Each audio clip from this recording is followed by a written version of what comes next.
Well, this was a debut we were all looking forward to. Xabi Alonso with Real Madrid in La Liga. We've obviously seen him experiment in the Club World Cup, but it's a competition that nobody really knows how to play, so nobody really knows how to judge managers and teams' performance. Whereas you can have no doubt when it's the league campaign about where this team lies and where the potential is, and just the judgment of performances and tactical ideas. They really take centre stage when it's the first game of the season. It's the first real sign of how it's going to look on a week to week basis. And I think there were some positives and some negatives, and I think both kind of paralleled each other. The things that were good were also the things that were bad, and vice versa. I say vice versa, that's the same thing. And against an Osasuna side that didn't really contribute much to the game, they sat deep, they defended deep, and soaked up pressure. And I think they would have been happy with a 0-0. And they almost got it if it wasn't for a silly decision to give away a penalty from the defender. But Real Madrid offered dominance, they offered ball retention, they offered a high level of possession and control over the game without any real risk to go and win it, it felt like. It's still a bit reliant on that individual quality, which, look, when you've got it in this team in spades the way they do, you'd be silly not to lean on it. But it had a touch of the Mikel Arteta where there was a lot of control without any real risk in the game, which you can argue is maybe not such a bad idea against an Osasuna team who are just going to sit deep and soak up pressure, and you've just got to try and pick that shape apart. But I do think, especially with the players you've got on the pitch, you can afford to be a little bit more ballsy.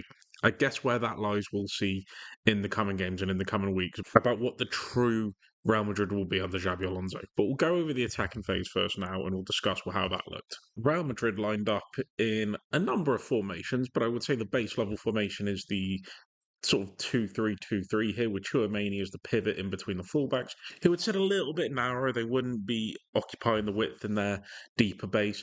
That would be supplied by Vinicius and Diaz as the wide players, staying high, stretching the Osasuna back five as much as they possibly could.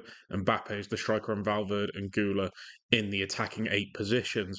Osasuna weren't interested in pressing. They allowed Real Madrid up the pitch, and they sat into their 5-3-2 shape. Zonally, just trying to protect that centre area and congest the pitch as much as they possibly could. Now, how Real Madrid tried to play through it? Well, the first port of call is if they could get the ball quick enough and they could exploit maybe Osasuna being a little bit more advanced than usual, they could go direct from the back. Trent, Howson, Chouameni as well, progresses from deep with a lot of range, and they can hit the counter-attacking runs of Vinicius, of Mbappe. So trying to find those runs, if they were pulling off their marker into space, they would try and hit. Never really came off, but that was always an option. And it will always be an option when you have those profiles in the team. So that would be way number one. Way number two, it would be with playing through specifically more so on the left-hand side. And Carreras, I thought, was excellent. Fran Garcia played that left back, left centre back role a lot in the Club World Cup, and it was okay, but he's not the correct profile to play that position. In fact, I don't even think he's really Real Madrid level, but whatever, it's not really relevant. Carreras, however, I thought displayed a really good technical range with his ball carrying, his dribbling, his passing, his temperament of passing, his decision making. I just thought everything about his game was really good, really smart, well executed, a fantastic player, a player that I just look at as a United fan that we let go, we didn't even give a chance, and I just think, who's making decisions here?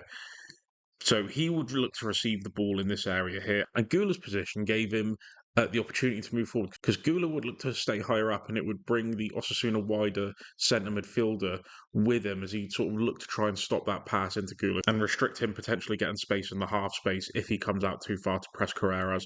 If he gets the ball in here, he turns, and if the wider centre back can't jump to him, then he's in business here. He can play. So he'd look to sort of stay close to him again to just try and protect the centre area of the pitch. This meant that Carreras could come forward, could play inside, play to one of the players that Real Madrid had forward, attack the left half space with the ball,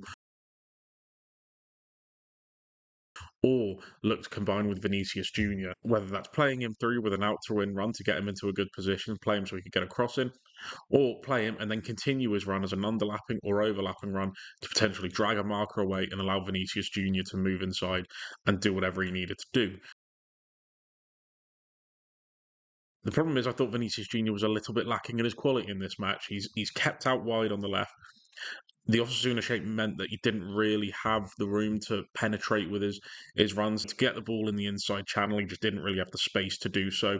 Also, when he would receive the ball out wide and the Osasuna defence could become a bit stretched with players coming over, that would give more invitation for Mbappe to attack space as opposed to Vinicius Junior trying to find holes in between centre backs to receive passes in behind, whether from Vinicius or maybe a pullback to Carreras. And you can't have Vinicius Junior and Mbappe, in my opinion, playing at their top elite level in the style they want to, because I just think there's too much overlap with their playing styles to the point where I don't think they can both function playing that way. So I think you do have to restrict one to get the best out of the other. And it's easier to keep Vinicius out wide and have wide overloads with the left back and then look to link with Mbappe, who can make these runs. And I thought he was at his best. Mbappe will go over his performance in a bit more detail. So Vinicius felt a little bit hamstrung. His crossing was a bit meh to poor and wasn't really getting any dribbles off. Combined well with Carreras, but that feels a bit more of a subdued performance considering what we know Vinny can produce. So sometimes couldn't always penetrate, would then have to maybe play back to Carreras, who would then look to play inside, whether that's to Chouameni, maybe Gula showing for it, or go back to Howson. And Howson, I thought, was excellent as well. Two fantastic debutants, and that left side for Real Madrid could be secure now for a number of years. His range of passing is top drawer. Speaking about the direct passing to find the pacier front players, even when even when Osasuna were in a deeper block, he still managed to find angles and find gaps to play those longer direct passes out to wide areas, through lines. He is exceptional. He's got the range that means he doesn't need to hit Militao to be able to spread it to the far side. He's got the quality to hit seemingly difficult passes with ease. Also felt like Valverde was smart when this needed tackled, when Howson needed to find Trent in as much space as possible, as he would start dropping in a little bit deeper alongside Chouameni, maybe dragging the wider centre midfielder on that side over because it meant that he couldn't leave Valverde with too much space in the centre, giving Trent more room to receive the ball in this area here. And Trent didn't have the complete freedom, it felt like, when it came to getting his game off in terms of using his passing range to get Real Madrid ticking. He'd receive the ball, you'd get Brahim Diaz dropping to receive the ball where Vinicius Junior would look to try and attack him behind or attack his fullback. Brahim Diaz would look to receive it deep. This gave Trent more of an invitation to overlap, with then Valverde coming into this position here to play the connector between the two.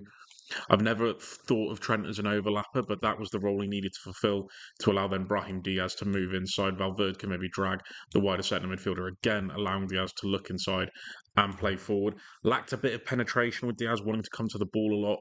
Trent not having the overlapping profile amazingly, and Valverde sort of seemingly lost in between all that. It felt like the balance and the complement wasn't overall there in terms of the profiles, as it was more so on the left-hand side with Gula, Carreras and Vinicius. You have the penetration, you have the technical quality, you have the ball retention, and you have players capable of playing in different phases. Didn't really have that as much on the right-hand side. And it wasn't with that idea. I think the reason this was being used this way was to get Diaz, maybe draw markers away, get Trent in space on the right-hand side where he can use his crossing. His crossing was decent. Decent isn't good enough. And the reason I say that is like Vinicius on the left-hand side, there are a lot of crosses that went in that didn't meet anyone because Mbappe isn't a target man striker. He's not a striker that has aerial threat to his game. Doesn't mean he's bad in the air, but especially against a back three where your physicality is tested a lot more because of the lack of space you have to deal with and the fact you're always going to be dueling with a man. He's not the physical profile that gets on the end of these, which is why I'm convinced Gonzalo Garcia comes into this Real Madrid team soon enough.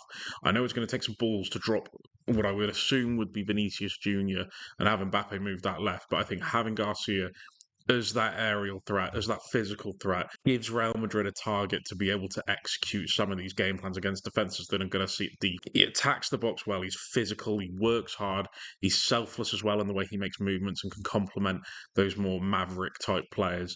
And I think he's going to be a severely underutilised player for Real Madrid if they don't start giving him chances. I felt like this was the perfect game for him. I can understand why he didn't start him, because that would take a lot of balls to drop one of those two. But I personally feel like this is a game that Garcia was made for. And if he was in the box, who knows, Trent may have had a bit more success with his crossing down this right-hand side. But again, couldn't always penetrate, would then have to go back to the centre-backs and to Chouameni to again try and play through and reset their shape. Sometimes you get Gula dropping, sometimes you get Valverde dropping, or you could also get Mbappe dropping to receive the ball, and he did it as the game went on, getting on the ball deep, whether that's from the centre backs or even over by the wide player to help those wide overloads, which were already pretty hard for Osasuna to deal with. Stand his marker up, whoever that is, the wider centre back, the wider midfielder, the wing back, and uses acceleration to get away and uses little bits of magic to create something out of nothing for Real Madrid. And it was what caused the penalty, which he buried in pretty composed fashion. But having him dropping off, receiving the ball, using his fantastic dribbling to just create havoc was key. It offered that maverick quality, which he should never lose, regardless of how restricted he is. And it showed a lot of his quality that I thought was lacking from his game last season. I felt like last season he became just a goal scorer, and it made certainly me forget how good he actually is as an all-round player and as a threat just without his goals. And this game demonstrated it. He was impossible at points for Osasuna to deal with.